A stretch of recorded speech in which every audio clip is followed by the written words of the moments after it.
اعوذ باللہ من الشیطان الرجیم بسم اللہ الرحمن الرحیم فقضاہن سبع سماوات فی یومین واوحی فی کل سماء امرہا وزینا السماء الدنیا بمصابیح وحفظا ذالک تقدیر العزیز العلیم۔ اور یہ حامیم سجدہ کی آیت نمبر 12 ہے۔ ناظرین گرامی، جو تخلیق کائنات کے بارے میں نے آپ کی خدمت میں پیش کی، ہماری تخلیق کائنات کے بارے میں یا ابتدائی آفرینش کے بارے میں جو ہمارا پروگرام ہے، آج اس کا دوسرا لیکچر ہے کہ یہ تخلیق کائنات کب ہوئی۔ شاید اس کی پوری تفصیل تو ہم آئندہ لیکچر میں بیان کریں گے۔ آج میں عرض کروں جو آیت میں نے آپ کی خدمت میں سورہ حامیم سجدہ سے پڑھی، اس کا ترجمہ یہ ہے کہ اللہ نے 2 روز میں 7 آسمان بنا دیے اور ہر آسمان کو اس کا قانون اور اس کا کام بتا دیا، اس کا فنکشن بتا دیا ہر آسمان کو۔ اور اللہ کہتا ہے کہ آسمان دنیا کو ہم نے چراغوں سے مزین کر دیا اور آسمان دنیا کو ہم نے محفوظ بنا دیا۔ اور یہ منصوبہ اور یہ ایسٹیمیشن اور یہ کام ایک بہت بڑی ذات کا ہے جو بہت زبردست ہے اور بہت علیم ہے۔ ناظرین گرامی، کارگہ حیات اور کائنات کی تخلیق کب ہوئی، قرآن کریم نے اس وقت کا تعین نہیں کیا۔ بائبل اور توریت میں اس کا تذکرہ ملتا ہے، لیکن آج ہمارا موضوع خاص طور پر یہ ہوگا کہ ہماری زندگی کے جو وقت کے پیمانے ہیں،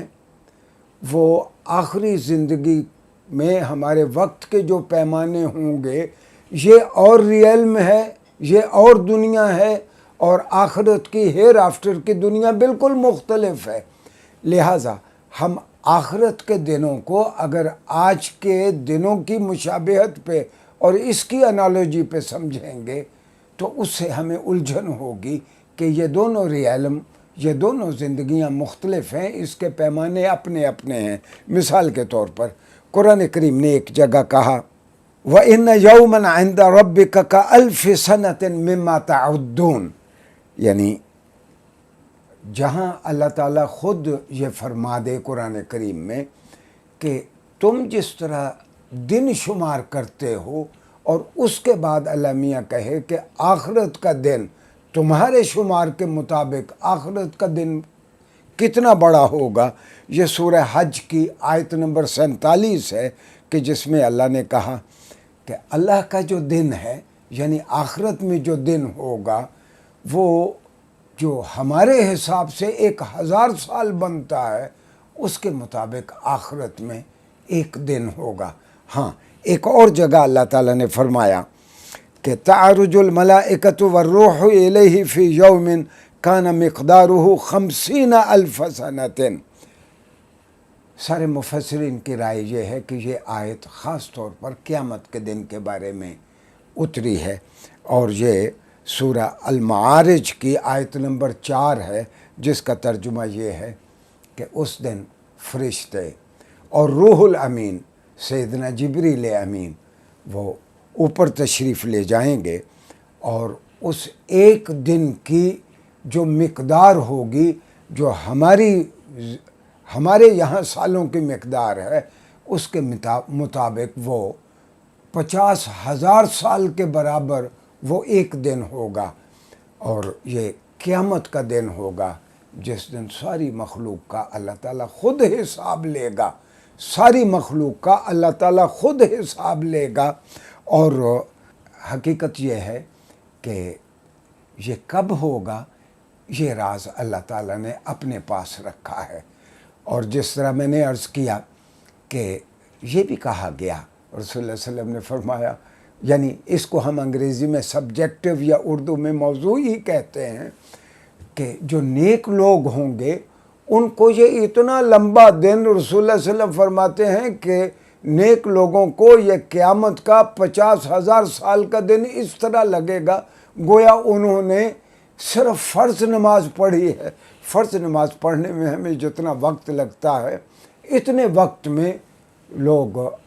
اپنے حساب کتاب سے اور قیامت کے دن سے لوگ فارغ ہو جائیں گے۔ ہاں، قرآن کریم نے ایک اور جگہ کہا اس دن کی ہولناکی کا تذکرہ کرتے ہوئے، فَكَيْفَ تَتَّقُونَ إِن كَفَرْتُمْ يَوْمًا يَجْعَلُ الْوِلْدَانَ شِيبًا، سورہ مزمل کی آیت نمبر 17 ہے۔ قرآن نے کہا اس دن پھر تم کس طرح بچ سکو گے، جس دن وہ دن اتنا بڑا ہوگا کہ چھوٹے چھوٹے بچے بھی بوڑھے ہو جائیں گے۔ جس طرح میں نے عرض کیا کہ پہلے سورہ معارج کی آیت میں کہا گیا کہ قیامت کا دن 50,000 سال کے برابر ہوگا۔